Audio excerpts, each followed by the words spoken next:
Hello dear student, आइए आज हम सब क्लास 10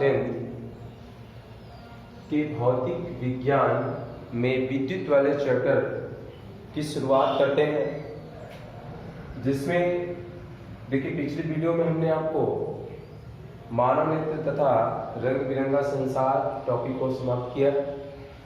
आज के इस वीडियो में हम सब पढ़ेंगे कि विद्युत चैप्टर। सबसे पहले हम आपको विद्युत पर चर्चा करेंगे कि विद्युत ऊर्जा का ऐसा स्रोत है जो मनुष्य के दैनिक जीवन की अनेक आवश्यकताओं की पूर्ति करता है। हम कह सकते हैं कि कृषि क्षेत्र हो गया या अपने घरों में, अस्पतालों में, विद्यालयों में जितने उपकरण हैं चलाने में, इन सब में कहीं न कहीं हमें विद्युत की जरूरत पड़ती है। इस प्रकार कह सकते हैं कि विद्युत की उपयोगिता को बताने के लिए कि विद्युत के बिना हम अपने आज के वर्तमान जीवन की कल्पना नहीं कर सकते हैं, अर्थात उसके बगैर हमारे जीवन में जितनी आवश्यकताएं हैं उनकी पूर्ति नहीं हो पाएगी। तो चलिए आज शुरुआत करते हैं हम सब कि विद्युत आवेश क्या है। अब आपको ये लगता होगा कि आवेश कोई चीज है, ऐसा कुछ भी नहीं है। आवेश है क्या? आइए पहले इसको हम डेफिनेशन देते हैं, उसके बाद हम आपको समझाते हैं अच्छे से यहाँ पर कि विद्युत आवेश क्या है। लिखते हैं विद्युत आवेश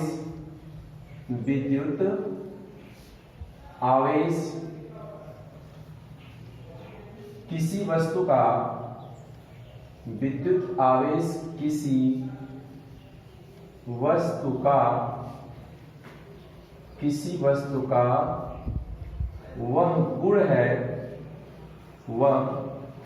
वह गुण है जिसके कारण किसी वस्तु का वह गुण है जिसके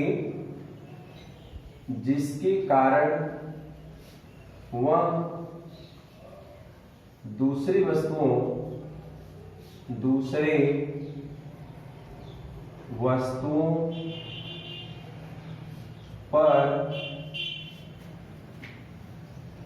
वस्तुओं पर विद्युत बल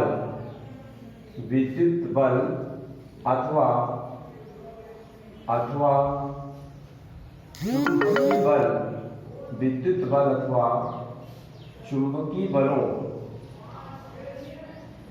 चुंबकीय बलों को लगाता है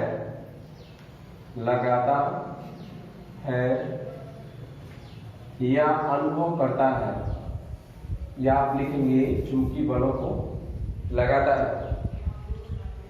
देखिए आइए हम लोग समझते हैं क्या लिखे हैं, जरा अच्छे से समझिए कि विद्युत आवेश किसी वस्तु का वह गुण है। विद्युत आवेश क्या है? किसी वस्तु का गुण है। गुण का मतलब क्या होता है? यहाँ पर क्वालिटी, कुछ विशेषता उसमें मिलेगा। कह रहा है कि किसी विद्युत आवेश किसी वस्तु का वह गुण है जिसके कारण वह दूसरी वस्तुओं पर विद्युत बल अथवा चुंबकीय बल, विद्युत बल का मतलब आप समझ लीजिए, अभी आगे चर्चा करेंगे वहां पर।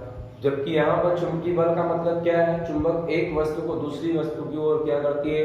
अगर लोहे की बनी वस्तु है तो चुंबक उसको अपनी ओर खींचती है। चुंबकीय बल का मतलब है खींचने का तात्पर्य। तो कह रहा है कि वह गुण जिसके कारण वह दूसरी वस्तुओं पर विद्युत बल अथवा चुंबकीय बलों को लगाता है, या हम यहाँ कह सकते हैं कि लगाता है अथवा अनुभव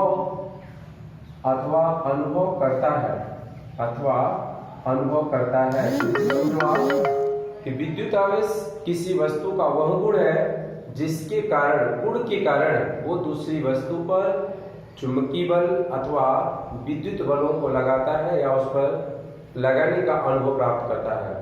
अब यदि इसकी बात करें, अगर इसको आप और भी समझें अगर अच्छे से, तो यहाँ पर हम कह सकते हैं कि विद्युत आवेश जो होते हैं वो दो प्रकार के होते हैं। विद्युत आवेश के जो प्रकार है वो दो प्रकार के हैं,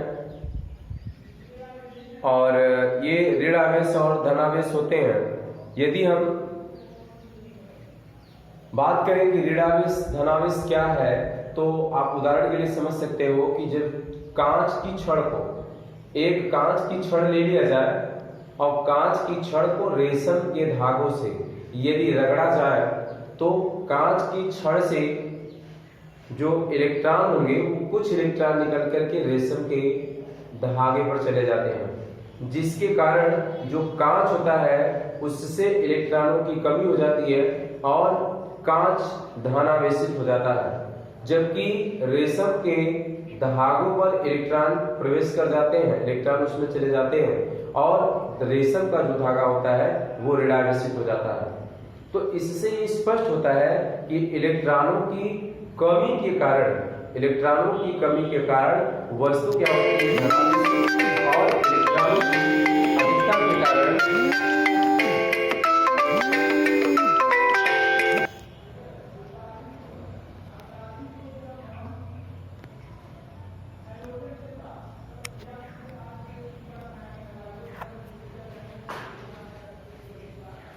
फोन आ गया था। देखिए यहाँ पर डिस्टर्ब हो गया थोड़ा, फिर से आप समझिए।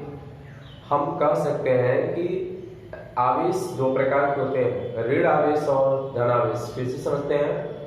यदि हम यहाँ पर देखिए जरा, लिखते हैं यहाँ पर, अनुभव करते हैं, यहाँ बोलेंगे हम आवेश का मात्रक कूलाम होता है। आवेश का मात्रक कूलाम होता है। इसे C से प्रदर्शित करते हैं। कूलाम को C से प्रदर्शित करते हैं। अब आएंगे हम आवेश के प्रकार। तो आवेश के प्रकार जब आएंगे तो आवेश लिखेंगे, आवेश दो प्रकार के होते हैं।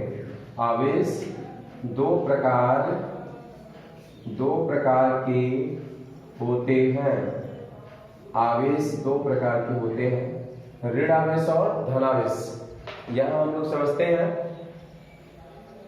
जब ऋण आवेश और धनावेश को कैसे समझेंगे, यह आप समझिए कि ऋणावेश धनावेश क्या है।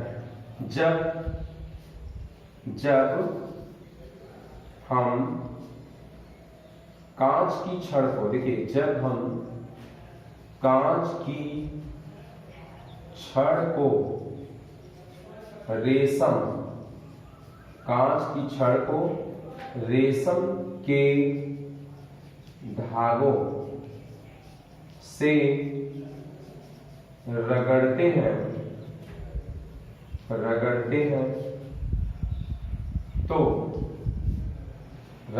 हैं तो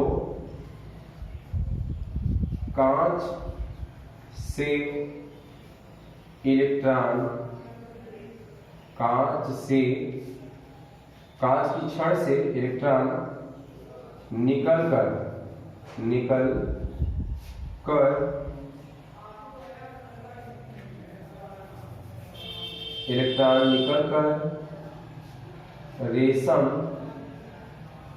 रेशम के धागों पर प्रवेश करते हैं, जिसके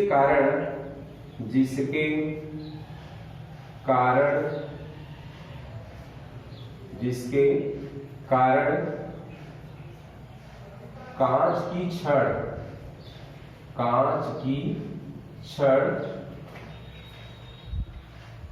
धनावेशित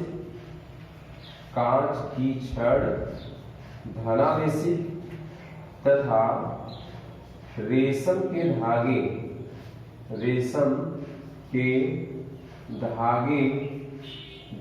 ऋणावेशित हो जाते हैं।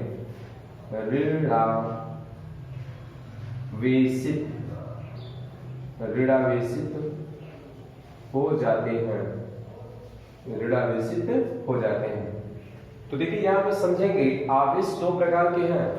आवेश दो प्रकार का मतलब यहाँ पर है कि धनावेश ऋणावेश क्या है। तो इससे स्पष्ट हुआ कि यदि ये कांच का कोई छड़ हो और इस कांच के छड़ पर यदि हम रेशम के धागों को रगड़ते हैं तो इससे इलेक्ट्रॉन जो होते हैं वो निकल करके रेशम के धागों में प्रवेश कर जाते हैं और इलेक्ट्रॉनों की कमी हो जाती है कांच के छड़ पर, और इलेक्ट्रॉन की कमी हो जाने के कारण कांच की छड़ धनावेशित, जबकि रेशम के धागों पर इलेक्ट्रॉनों की अधिकता होती है और अधिकता होने के कारण वो ऋणावेशित कहलाती है। इससे स्पष्ट है कि इलेक्ट्रॉनों की कमी होने पर जो वस्तु है वो धनावेशित होती है, इलेक्ट्रॉनों की अधिकता होने पर जो वस्तु है वो ऋणावेशित होती है। तो यहाँ तक आपको क्लियर हो गया कि वैद्युत आवेश क्या है। फिर से एक बार हम लोग समझ लेते हैं, किसी वस्तु का वह गुण जिसके कारण वो दूसरी वस्तु पर वैद्युत बल या चुंबकीय बल लगाता है या उस पर अनुभव कराता है, उस गुण को हम क्या बोलते हैं? वैद्युत आवेश। वैद्युत आवेश का मतलब कूलम होता है। आवेश दो प्रकार की होंगी, ऋणावेश और धनावेश। तो जिस वस्तु पर इलेक्ट्रॉन की अधिकता होगी वो ऋणावेशित, जिस वस्तु पर इलेक्ट्रॉन की कमी होगी वो धनावेशित। जब हम दो वस्तुओं को परस्पर रगड़ते हैं तो उनमें इलेक्ट्रॉनों का स्थानांतरण निश्चित रूप से होता है। ठीक है, तो आप सबको वैद्युत आवेश समझ में आ गया होगा। अगले वीडियो में हम आगे के टॉपिक को लेकर मिलेंगे। आज के लिए यही तक।